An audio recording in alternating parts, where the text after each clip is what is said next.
Hello, everyone. Welcome to the Newsbrowse News broadcast.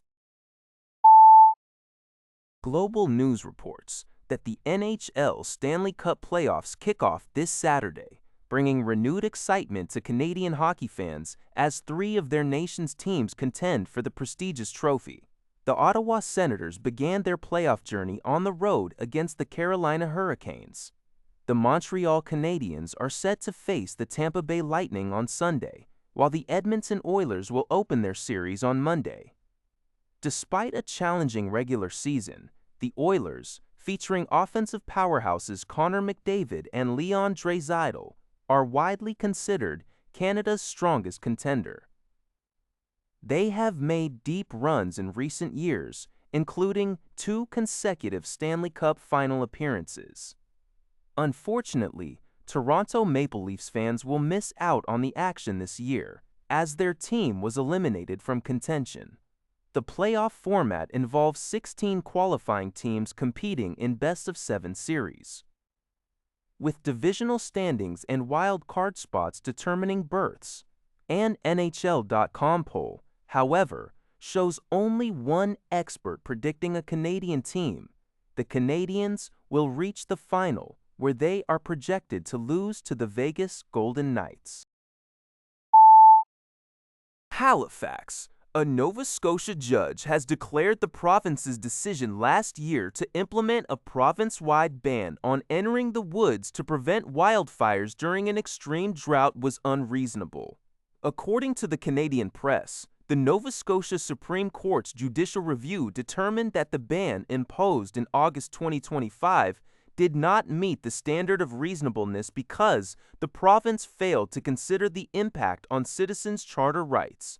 Justice Jamie Campbell's ruling highlighted that the ban clearly limited the right of citizens to move freely within Canada, a right protected under Section 6 of the Charter of Rights and Freedoms. While Premier Tim Houston's government did establish a permit system for commercial users who depend on the woods for their livelihoods, the judge found no consideration was given to the mobility rights of those who use the woods for non-commercial purposes.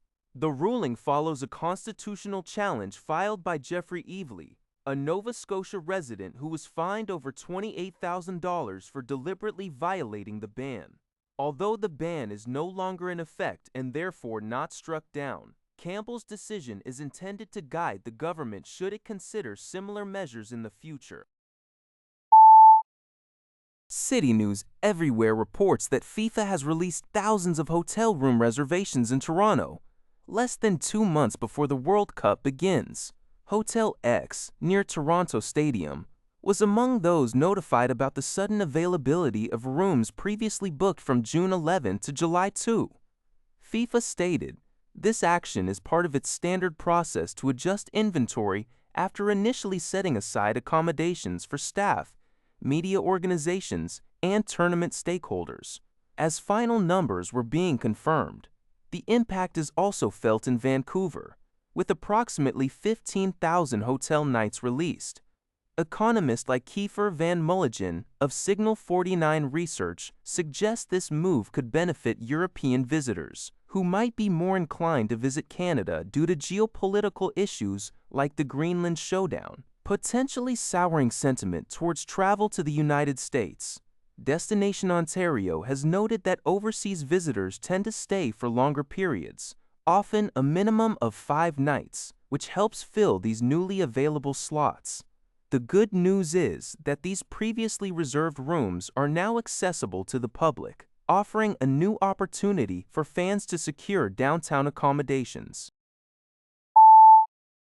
According to CTV News, the Toronto Raptors fell to the Cleveland Cavaliers 126-113 on Saturday in Game 1 of their Eastern Conference first-round playoff series. Donovan Mitchell led the charge for the Cavaliers with an impressive 32 points, marking his 9th consecutive series opener with at least 30 points, an NBA record.